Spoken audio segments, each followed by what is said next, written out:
Jadi dek-dek siku masih banyak juga ya bang ya? Ada tapi nak mengganggu dah bang. Mengganggu dah. Di daerah jembatan itu.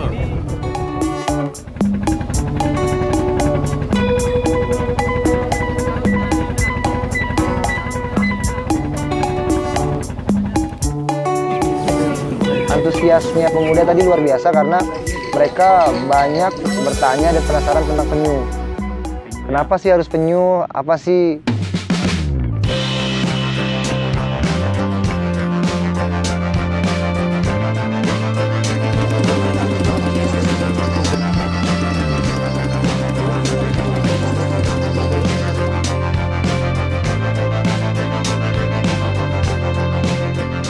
Kerang, ada langkitang, ada kepiting bakaunya, ada kepiting rajangnya, dan lebih keren lagi di sini alamnya lebih liar dan di sini ada buayanya gitu. Dimana buaya ini adalah wisata minat khusus kalau kita mau ngomong masalah wisata.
Di hari ini kita ke Mandi Angin dalam programnya komunitas saya Panda Art Green, yaitu Ngoblam, ngobrol alam.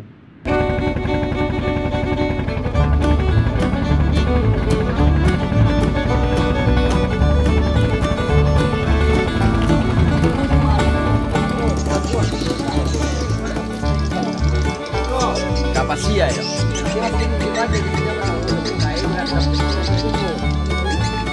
Pandai ya.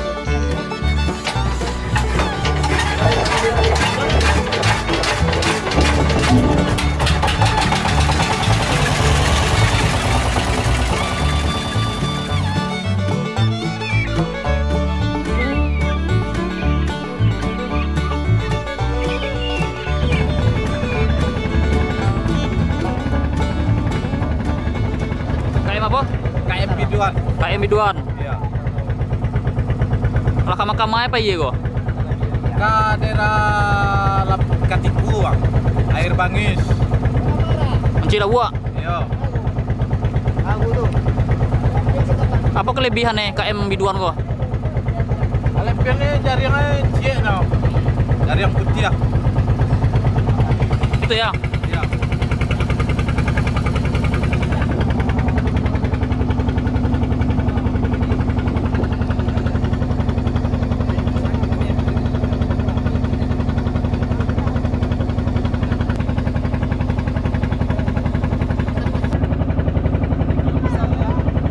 Biasa sih kok ada yang Pak Boyo bang?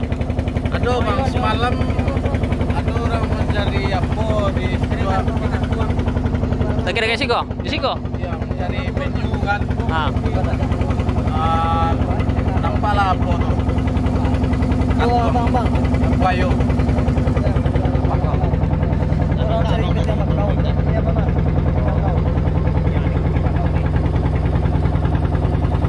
Jadi dek-dek siku masih banyak juga ya bang ya? Ada tapi nak mengganggu dah bang. Mengganggu dah. Di daerah jembatan itu. Iya. Ada mengganggu. Iya, lebih eksotik nih. Berapa perjalanan? Apa kakak yang rendah? Iya.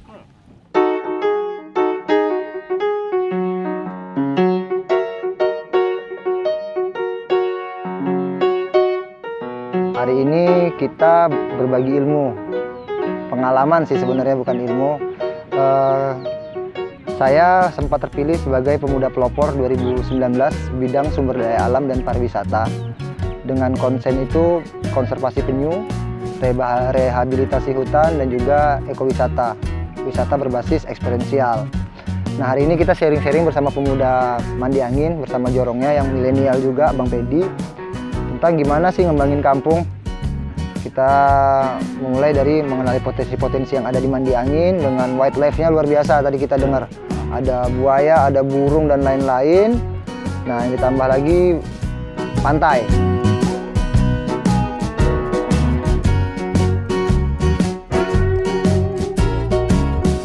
Itu kami sebenarnya iseng lah, karena kami ketika membuat panda itu awalnya kan di sampah laut kami olah jadi kerajinan tangan, rugi. Langsung kita buat sesuatu yang bisa membuat efek kejut, bisa mengenalkan Maligi. Kita coba di penyu, dan tidak ada ilmu sama sekali Bang, belajarnya di YouTube. Jadi kenapa harus penyu? Dan pertama Bang, ternyata penyu kok indikator laut itu bersih. Berarti kalau di Mandi Angin kok masih naik katuang, berarti laut Mandi Angin kok jarak berapa mil kok berarti masih bersih ya. Itu yang pertama. Dan kedua, makin banyak katuang sebenarnya tangkapan nelayan itu makin banyak Bang. Katuang tuh selama hidupnya itu bisa memakan 5 ton ubur-ubur. Apa bahasa Minangnya? Ampai. Ampai. Nah, ampai itu kan predatornya laut. Nah, di sesi kedua saya sempat membagi ilmu dan bagi pengalaman gimana memperbanyak pohon cemara. Ya, Karena cemara yang seringnya ini ada project, terus di ini yang ngisi bibit dari luar Pasaman Barat. ya. Jadi gimana ke depannya Pemda juga, ayo kalau ada project manfaatkan pemuda-pemudanya untuk membibitkan ini. Tadi saya share pengalamannya bagaimana membibitkan cemara laut dengan 2 cara. Yang pertama biji, yang kedua cangkok. Mudah-mudahan teman-teman bisa ikut dan bisa mau memperbanyak cemara laut yang ada di Ada yang kecil ya. Ya. Oh, yang udah masak ya. Nah, ini. Nah. Ini bijinya sebenarnya. Bukan ini. Ini kelopak biji. Nah, bijinya ini direndam dulu sama air 3 hari. Nah, bisa diingat ya, direndam 3 hari. Yang tenggelam itu yang bagus. Oke. Yang tenggelam. Yang tenggelam. Jadi ini dijemur dulu 3 hari, nanti kan dia keluar sendiri nih. Kita siapkan medianya. Kalau kami di Maligi medianya kompos dan daun-daunan yang udah betul-betul hancur. Itu yang kita pakai. Udah. Nanti tumbuh jarum seperti bisa minta tolong ambilkan daunnya satu. Begini ya. Nah, tumbuhnya seperti ini. Ya, bawahnya merah nanti. Ya. Nah, bayangin kalau satu ini aja udah 30 batang, gimana kalau ada 100 begini gitu kira-kira. Jadi gini Sur, Abang potong dulu dikit.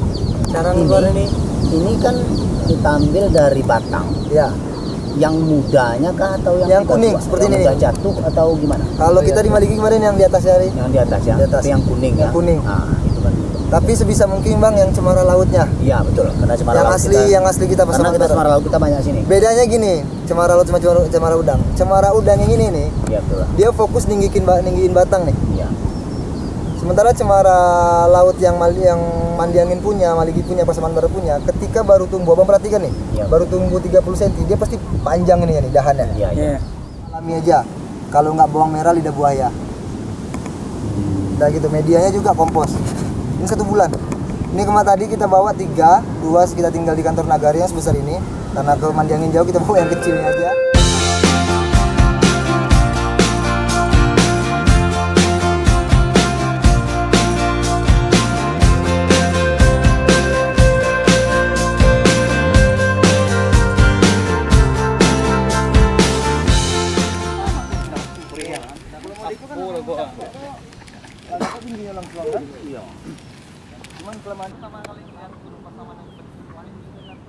Saling sharing. Jadi kawan-kawan pemuda yang lain di dorong lain kalau mau ngoblam, mau didatangi Mas Eko sama Pak Dadgin, silakan DM aja, kontak aja kita datengin.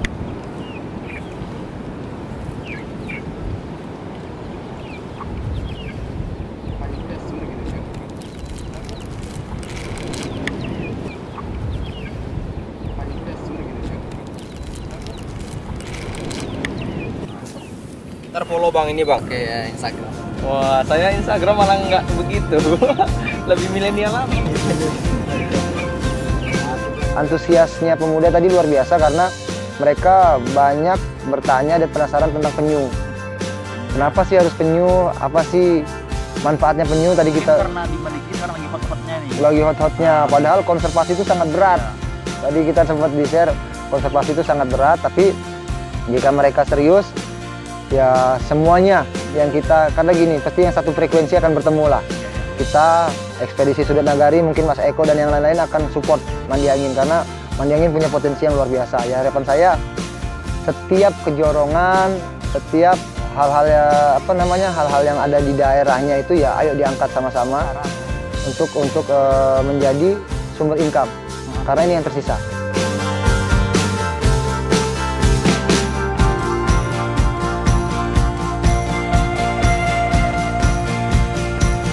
Targetnya Mandi Angin harus secepatnya punya pembibitan greenhouse.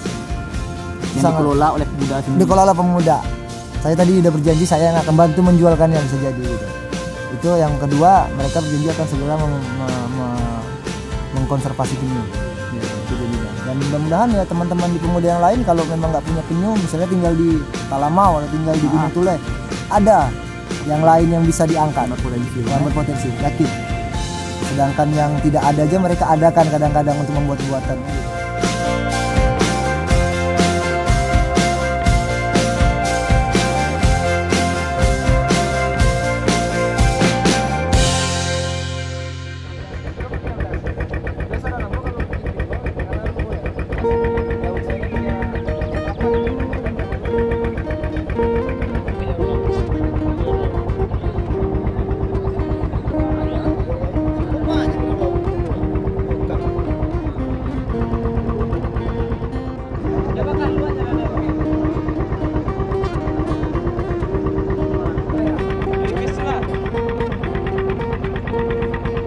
Ya, jadi ini adalah salah satu potensi lagi ya di Pasaman Barat, di mana dari gunung sampai lautnya itu penuh dengan potensi wisata sebenarnya, baik wisata minat khusus atau wisata massal. Ini kita sekarang lagi di Mandi Angin, mungkin ada yang lebih berbeda dengan daerah Sasa atau Maligi atau Sekilang Sekabau, bahwa di sini nih potensi alam yang dari lautnya itu lebih banyak gitu. Contohnya seperti ada kerang, ada langkitang, ada kepiting bakaunya, ada kepiting rajangnya, dan lebih keren lagi di sini alamnya lebih liar. Dan di sini ada buayanya gitu. Dimana buaya ini adalah wisata minat khusus kalau kita mau ngomong masalah wisata. Jadi kalau buaya nih biasanya datang nih bukan orang-orang lokal lagi, tapi mancanegara.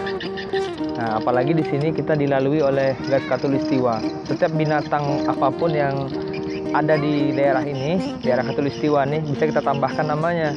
Penyu, penyu khatulistiwa, kepiting khatulistiwa, semuanya. Jadi ini menjadi nilai tambah bagi kita.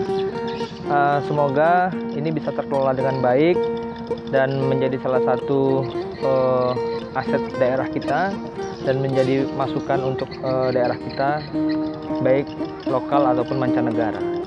Kalau kelebihan selama saya jalan-jalan keliling Pasaman Barat, terutama yang daerah pantai, yang di daerah Mandi Angin ini kelebihannya itu apa?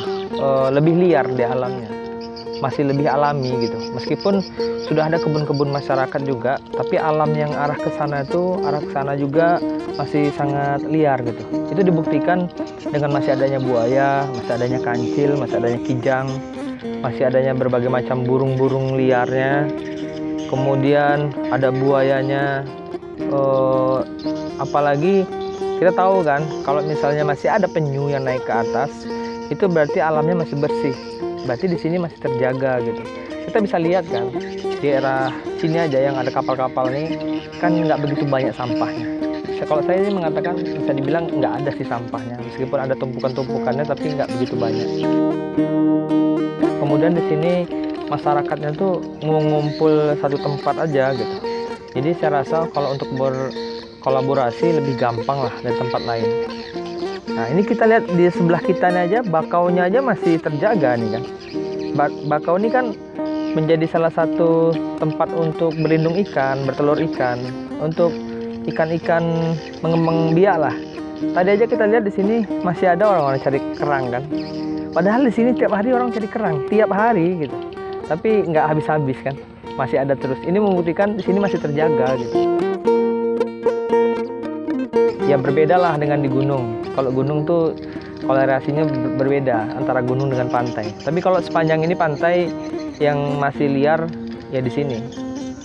Sebetulnya kalau Panda Art Green ini kan gerakan kecil aja awalnya, tapi sekarang sudah banyak dilirik sama masyarakat pantai yang lain karena Panda Art Green dinilai lumayan berhasil untuk pengelolaan penyunya gitu kan. Nah ini mungkin bisa ditularkan di tempat lain dan mungkin Panda Art Green akan sering-sering kesini dan kolaborasi.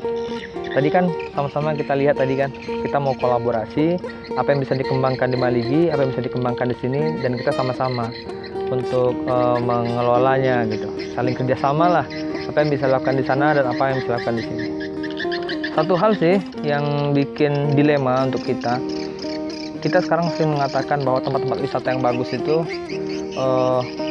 mengatakan bahwa orang-orang yang punya tempat wisata, misalnya seperti ini sekarang di Mandiangin, bahwa orang-orang menuding bahwa masyarakatnya nggak bisa diajak kerjasama, ya kan? Nah, kemudian masalahnya apa? Ketika nanti masyarakat ini udah bisa diajak kerjasama, udah welcome sama pengunjungnya lagi yang belum teredukasi.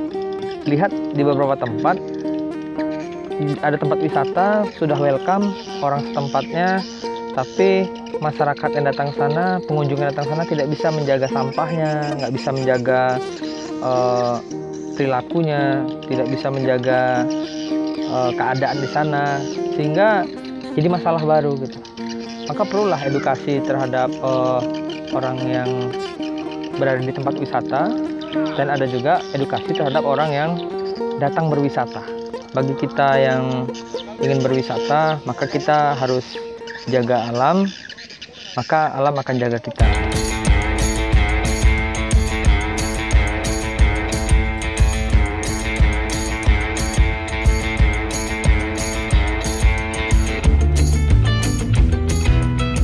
Harapan kepada masyarakat agar seluruh masyarakat bisa menjaga hutan dan alam itu sesuai dengan kriteria yang dianjurkan oleh pemerintah. Yang kedua, harapan agar semua masyarakat bisa menambah lagi pohon-pohon yang mungkin akan ditanam. Seluruh yang ada hewan dan tumbuhan yang ada di Mandiangin agar bisa dilestarikan nanti. Rencana kita ke depannya, yaitu ingin agar penyu di Mandiangin khusus bisa kita selamatkan bersama-sama dengan masyarakat Mandiangin, dan juga hutan mangrove dan yang lain-lain tanaman agar bisa kita tambah lagi.